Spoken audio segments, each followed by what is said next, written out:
It's Thursday morning, very cold today, probably about -5 I think we had in the night. So good hard frost, which is good, dries things up a bit. We've had 24.1 millimeters of rain in the last week, but I think that's, or I'll say water, because some of that's the snow melting. So things are quite wet at the minute, so I'm really glad we pushed on and got the drilling done a couple of weeks ago on the sugar beet land, and worked it a time or two to get the soil down.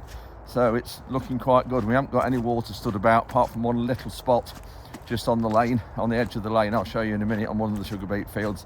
But generally things aren't looking too bad at all, so pleased with that. And got some wheat going as well this week, 2 loads of wheat, and we've got some more barley to go, 6 more loads of barley to go fairly soon. And that will be the 9 loads of barley that was on a contract, and that's spring malting barley, and that's going to make whiskey and beer.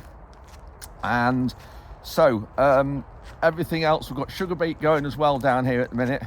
I can just see the heap steaming, which that's good in a way because it shows it's heated up, which is what we want, because we stack it up high.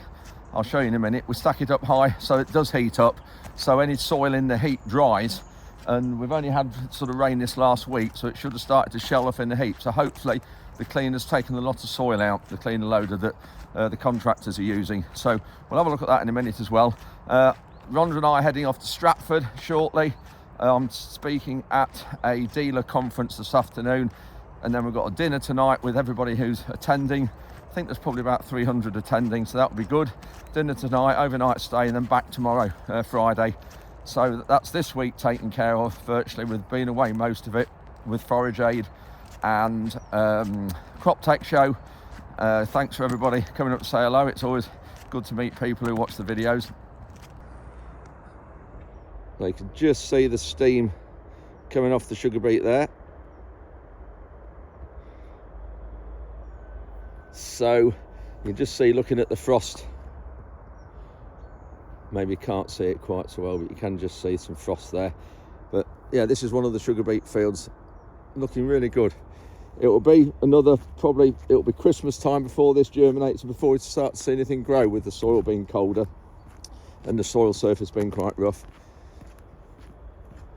And actually these lanes as well, nice and dry for the lorries coming out. We've just got one spot there where the dogs are, want a bit more stoning, until we get all the planings put down on here next spring. You can just see the steam there coming off. It will have sprouted a little bit in the heap, I should say, but that's fine. So we've got no lorries here at the minute, and you can just see the steam there. Just wait for one to come back, but because of the heat, it's dried up nicely in the heap. You can just see there a bit of soil stuck around the beet, but that'll all come off. And these sprouts, they'll all come off when you load it up. They all come off really easily. When it goes through the cleaner there and through the chains, they all come off. So, but the beet's nice and dry in the heap because we've heaped it up and it's heated up. You see, look at that bit of soil there. That'll drop off on the cleaner. So I've just got change ready to go to Stratford, but we've just got a lorry loading wheat just next door to the house here through this shed. So we'll just have a quick look at that. So we've got, this is the second load. It's only 2 loads going in this November contract of wheat, and this was sold ages ago. We've got the beans in here that were dried. They need bagging up, taken away to have to be cleaned. And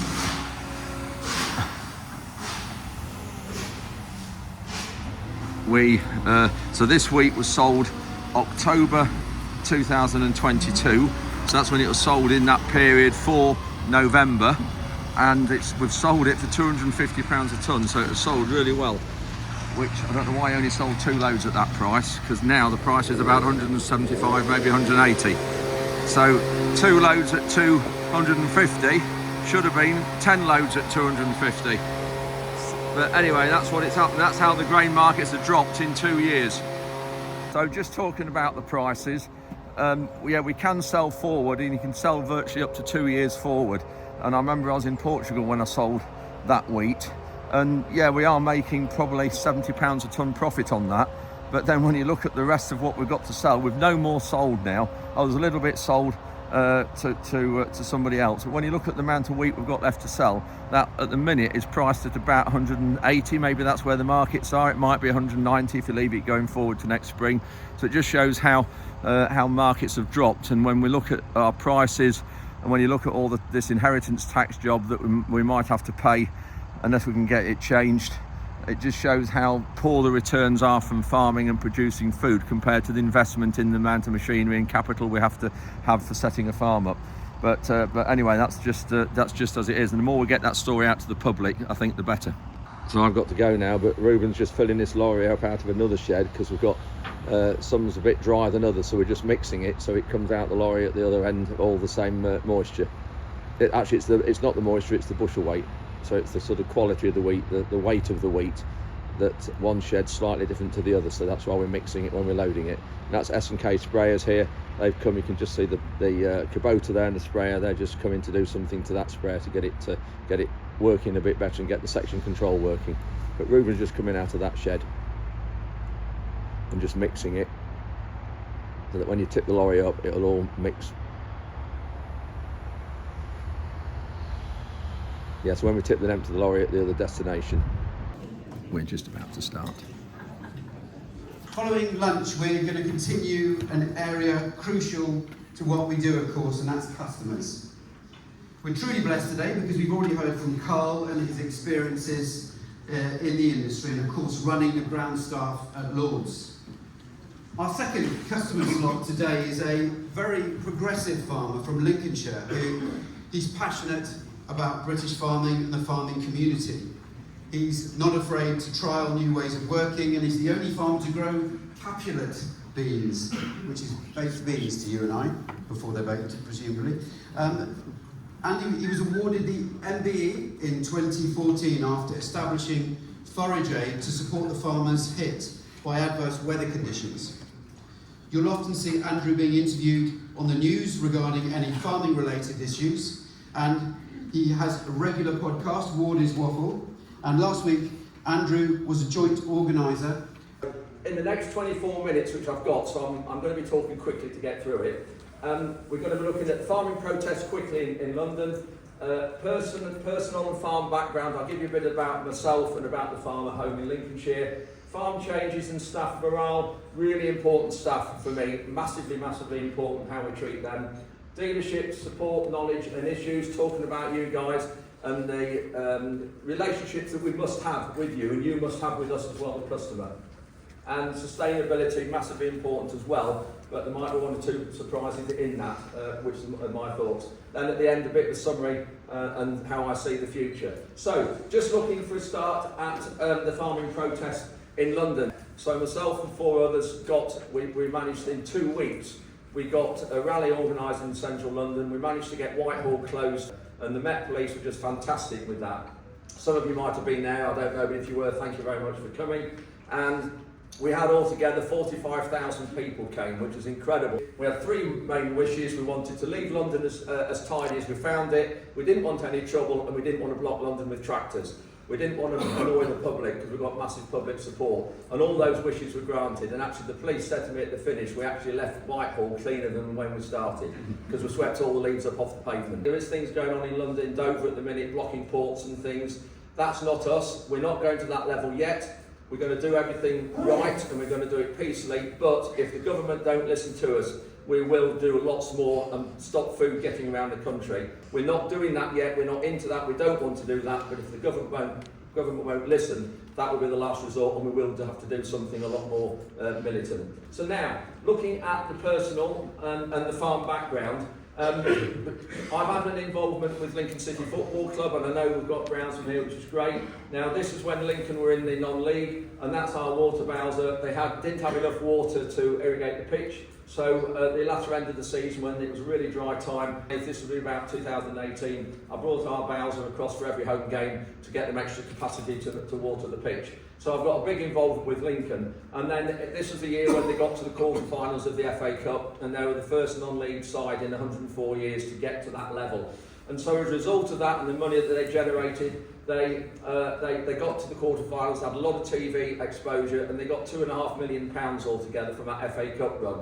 They hadn't got a proper training ground, so they asked me if I would help them find a training ground. And because I know a lot of the farmers around Lincoln, a lot of them are related to me, they're my cousins, I managed to get to get their training ground now on the edge of Lincoln. And this was when the FA came, and it was in when the quarter-finals. This was when Lincoln played Arsenal, and this was the actual FA Cup. This is the £2 million training facility that was built on my cousin's farm. 13.5 acres there. We've got a new clubhouse here and a new training ground building, ground care building in there, and 3 pitches as well. But for a club like Lincoln, who are now a sort of top-end First Division side, they've done really well, and it was great to be involved with this right from the start, right through. And then this was the ground care building that I sort of designed and got put up. And we've got concrete panels along the bottom here for security. So we always take the staff that on the journey with us. When we're changing something, I involve them in decision making. They come to when we're looking at changing a machine, they'll be involved in all the finance of it. They know what a machine costs. I can't understand why some people don't tell the staff what machine costs. They know what repairs cost, they know what servicing costs, the whole lot. I think it's really, really important, staff side of it. So looking at the changes, this is the quad track that we had. Fuel use, 17 litres a hectare. Again, understand fuel, what the machinery you're selling to the farmer, you need to know what fuel that is using. Exactly, on different soil types and different machines. It's crucial because you saw the running costs of that machine at the start, how big a factor it is. This tractor weighs 29 tonnes, hugely heavy, uses 17 litres a hectare.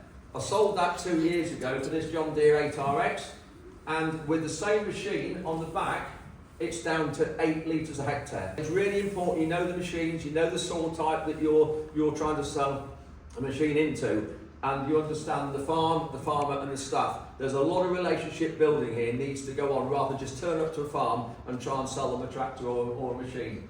That Solo's, it was bought in exactly 20 years ago. That press on the back was about 8-9 years ago. But Simba now aren't any longer. They finished Great Plains, took them over and didn't know what they were doing with European machinery, and the company folded. So this is an old machine. We adapt it and we make it work to our situation. So we're not buying new kit because it's so expensive. Something equivalent to that today is around £100,000, £120,000 to go on the back of a tractor. It's just ludicrous, the price of some of this kit.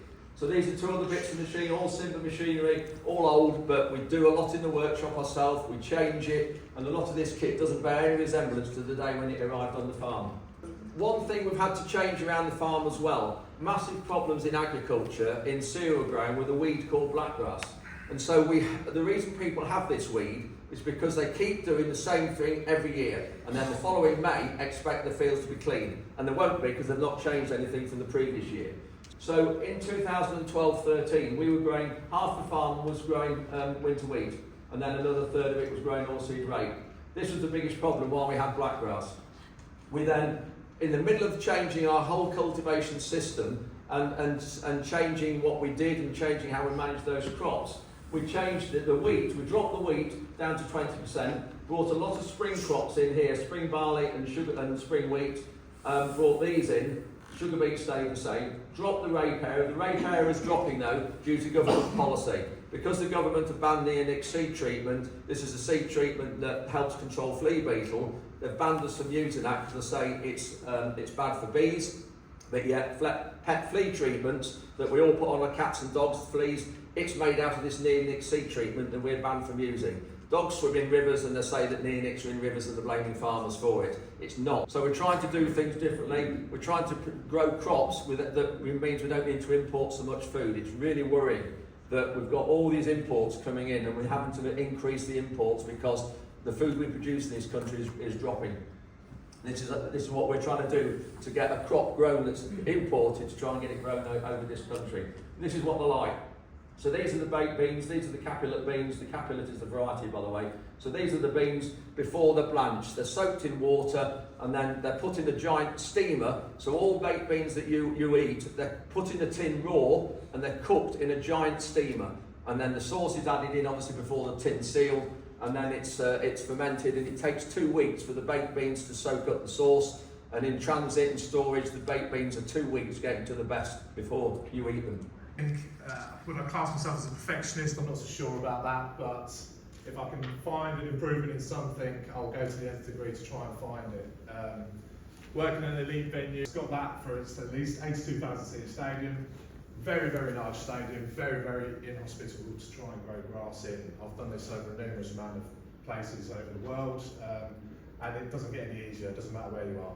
Essentially, a constructed pitch is designed to do one thing and one thing only, and that's move water very quickly. So we are never going to have any issues of having mud baths like there were in the 80s. Those days are long gone. Create a culture. So when I'm carrying out interviews, I'm specifically looking for people with a certain type of attitude, a certain type of personality, a certain type of work ethic. It's a very comprehensive interview. I do practical stuff as well, so I'll get them out and actually get them on mowers. It's quite interesting having candidates turn up in suits and the next thing you know they're walking behind a mower. One is I will ask a lot of you, and the expectation is that you're going to keep doing that a lot of the time. They need to be very aware of that. I will always paint the worst picture. Automation series, like I just mentioned, we just completed. You're going to work nearly every day. What can you do now that what I'm looking to try and do? Is there something coming in the next 6 months that I could potentially start trialling and using? Same principle now. We're getting to a stage where manufacturers would come to me, drop in a machine, say we've done this, this and this, would you like to trial it? Let me know what you think. Is it good enough? Do you think it'll work? Is it something that you want to look to try and change? Is it something that potentially has legs? We could potentially start to bleed into it. Right, I'm going to show you something in a minute. Martin behind me here. No, Martin behind me has just brought a magazine. He came, when was that, was Martin? 2005. 2005, and Profi magazine, and did an article with us. Hang on a minute, I'll keep my thumb on the page. There we go. So some of you know that magazine really well. Is it still going now? Still going now. Still going now. So, an article. I'm just going to turn the camera around so you can see this. And this is actually me, 2005. So that's the magazine. That is the article. So I know the light's not brilliant for doing it here. It's when we got our first quad track, and believe it or not, that is me. So there we go. I was 45 then. Wow. Incredible. Thank you, Martin. So that's the daytime over. We're now at the dinner for the evening, and there's about, I don't know how many is here, 200 odd, maybe a bit more, maybe 300. Had a really good day, lots of questions, and I'm going to do some of the questions that haven't got answered today. We didn't have time in the Q&A because there's so many questions. I'm going to do them at the in one of the waffles, maybe at the start of the next waffle. I'm in really salubrious company because on the table I've got Jim Butter, who is head groundsman of Twickenham, and also Carl McDonald, who is head groundsman of Lord's Cricket Ground. So I'll have a catch up with them in a bit later, and have a chat with them about their roles and their jobs and the two massive stadiums that they're in charge of. Ladies and gentlemen, we are going to start tonight's proceedings. Occasions to properly get together, which does make tonight so very special to us. Despite everything that is going on out there, we are here to spread positivity and joy tonight. When we started the conference and resurrected the awards back in 2015, we weren't entirely sure where it was going to lead, because you never really know, do you? But with much hard work and this strong commercial support, it's become an important date in the calendar for the outdoor power equipment industry dealer network, with around 210 of you here tonight. So we've got a surprise speaker to open the night, and she's here this evening. Ladies and gentlemen, will you please welcome to the stage the Chancellor of the Exchequer, Rachel Reeves. It's not yet, okay, it's not yet, okay. Just trying to get some sort of reaction out of you. I don't know if this bloke's ever going to turn around. I think he thinks he's watching The Voice. I think he's just waiting to see. going to be shit or not. And then, oh, here he is. Very nice. Stand up, mate. Let's have a look at you. There we are. Yeah. Oh, yeah. Just want to see which cruise ship you came off. Okay. Girls, Annie. Come on, Hannah. Let's hear you. Okay, are we on Wardy's Waffles? You are. Hello, hello everybody to Wardy's Waffles on YouTube. So I am here with Hannah Yeah, go on. from Brian Robinson Limited. And Yeah. Hannah's basically used to be a nail technician on board a cruise ship. Look, on board a cruise yeah, ship, and and- now she works in the dealerships and all sorts. And how long have we known you did a course, didn't you, Hannah? I've known you, Wardy, for the last 7 years. Oh, Can you wedge, you might be okay with this, wedge yourself in between these two couples. oh, I don't know whether I can do that. I don't know whether I can do that. Look at, A Wardy sandwich. here we go. Look at that. Right. There we go. Right, we're going to stop recording now because I need both hands. So I've just got back from Stratford. It's 12 o'clock Friday lunchtime. Had a really good afternoon and evening meeting everybody. I'm just walking down to where the sugar beet is because nearly all that big heap of sugar beet you saw early on in this clip, in this update, nearly all that heap I can see has gone. There's a lorry down at the heap now, just under the cleaner loader, and probably this might be the last load. Now there's a little bit more left than I thought, and I'm not quite sure yet how many loads they've had over the last couple of days. Really greasy and wet, but it's fine with having the concrete. It makes so much difference.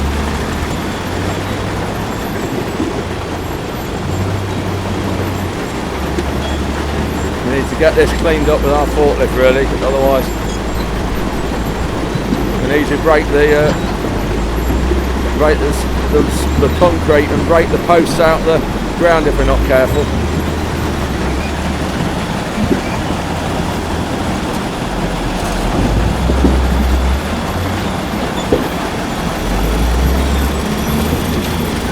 Getting a lot of the tops out, soil. All coming out under there.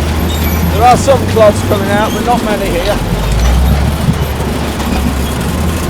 With the rollers underneath there.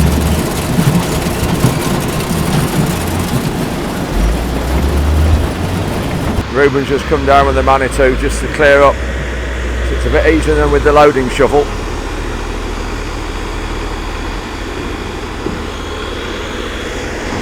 Tom's got the fork, just clearing it around the edge. And with us, if you remember a few weeks ago, we lifted these boards up so we can get a bit of gap underneath, and that's made a difference as well.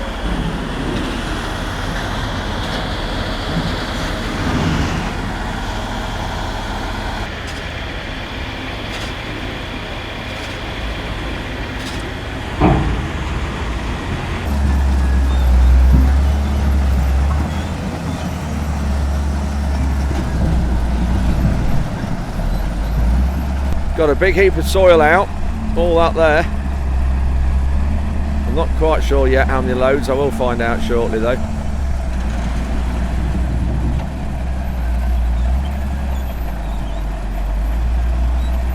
That's it, another one full. There's only a few tons left, so it's not worth taking those few tons in. We'll leave them here and take them up to the heath. We've still got 60 acres in the ground up on the light land. We won't lift that maybe for another few weeks. Not much left there. So we'll take it up on the trailer up to the other farm, 3 miles away, ready for a few weeks' time. And that's the cleaner emptied as well, I think, which is good, all ready for moving, so we've got to clean it down before we take it on the road. Don't want to drop all the soil off on the road. A lot of loose soil all on the frame around the machine. Yeah, when you look here, huge amount. It's just moving that into transport.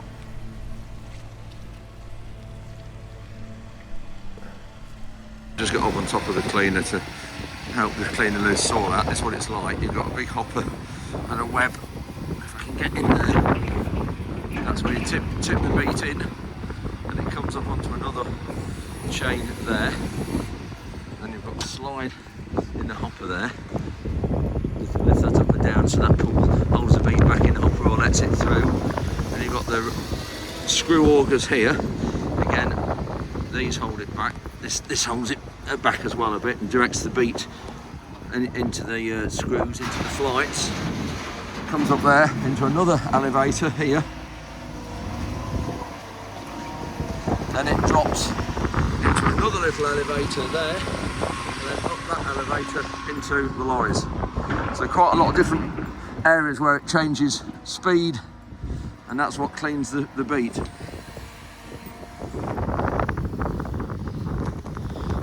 A lot going on in here, which is why it takes so much soil out, and why it's really good for this type of land.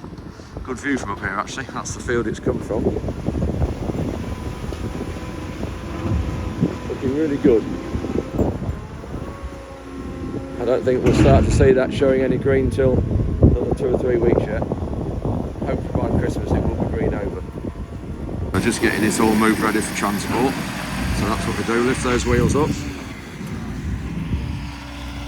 Ruben's just clearing all the soil away from the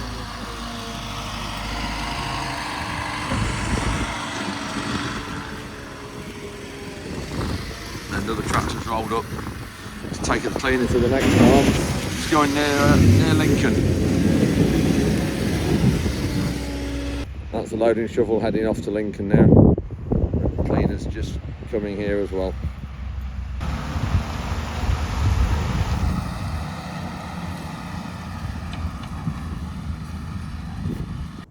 So it's Saturday morning and I'm stood on the concrete sugar beet pad where we had all the loads of sugar beet. I haven't looked at the returns yet. I'll do that in the outro and just let you know what we've had. But this is the heap of soil we've got here, and you can just see it's huge from all the sugar beet here. And this is the beauty of that cleaner loader we had. It takes all the tops out. A little bit of sugar beet can sit on the edge, but it just takes everything out. You can see there with Nala stood alongside it how big it is. So this now will stay here because all the fields have got crops on. So that field just over there where the sugar beet came from is all drilled, and the field next to here is all work for next year's sugar beet. So that will stay here now until after next harvest, and that will go onto that field just over there where the sugar beets come from. Because in case there's any disease, you can get violet root rot and some diseases. Yeah, you can get some soil diseases with sugar beet, and one of them is violet root rot. And so we always put the soil back on the field it came from, because we don't want to obviously transfer any disease, if there is any, from one field to another. And violet root rot is a root-borne disease, soil disease, that you get if you have sugar beet in too close a rotation. We have it once every 4 years, and we don't have that disease down here, but we have got a little bit of it up on the heath on the light land, and we've still got 60 acres to lift up there, and I'll show you what that looks like in the root of the sugar beet. It goes all purple and violet in colour, that's why it's got the name. Anyway, yeah, that's just a bit of an explanation about that. But yeah, we have got 60 acres of sugar beet left to lift up on the heath. This field behind me where this has come from looks really good. No water stood on it, but it'll be a while before it's through the ground and in rows. So that's it for another Sunday update. Thanks very much for watching. Hope you enjoyed that. Quite a bit going on at the farm still at the minute, as you can see, and I've been away a lot as well. 2 or 3 things from this update. The questions that have arisen from that Stratford talk I did at the conference, I haven't quite had them all sent through to me yet, so I'm going to do those next week. And I did announce at the conference that I would answer them, because I got quite a few questions through, as other people did, and I will answer those in the next video. Also, I'm going to go through the sugar beet, because of the sugar beet we had that you've just seen go in the factory. There was 32 acres of that in the ground, and we had, I think it was 36 loads go in the factory. So I'm going to go into the full finances of that over the, sorry, there's Nala just choosing to lay down in an empty seed bag. I'm going to go through the finances of that in the next, probably in the next update next week, because I think it's really interesting and important that I give you all the facts and figures about the growing of sugar beet. And of course, remember, sugar beet is in a silver spoon bag, and if you see Tate and Lyle on a shelf, that is foreign sugar cane. So just an important little fact to note. Also, what we've done as well here, you can see these are the Agri iFarm boards that used to be at the gate. Those of you who go past here regularly, some of you do, and you know our farm from those. We've taken those down because we are not an Agri iFarm anymore. Agri said they wanted to cut back on the number of iFarms they had, and that is information farms. There was about 23 of them, I think, around the country, and there was going to be leaving with about 6, and we were told that we were going to be one of them, but we found out that we weren't. So we've taken those signs down now off the gate because we are not an Agri iFarm anymore. Anyway, I think that's all the info for this week. So thanks ever so much for watching. Oh, also, just a quick update on the rally and our next move, if you like. The 5 of us who organised the rally in London. There are 1 or 2 things happening. There's some tractor protests happening in London on the 11th of December. We support those as long as it doesn't hack off the public. It's very, very important we don't annoy the public because we've got massive public support. So we are supporting those even though we're not involved.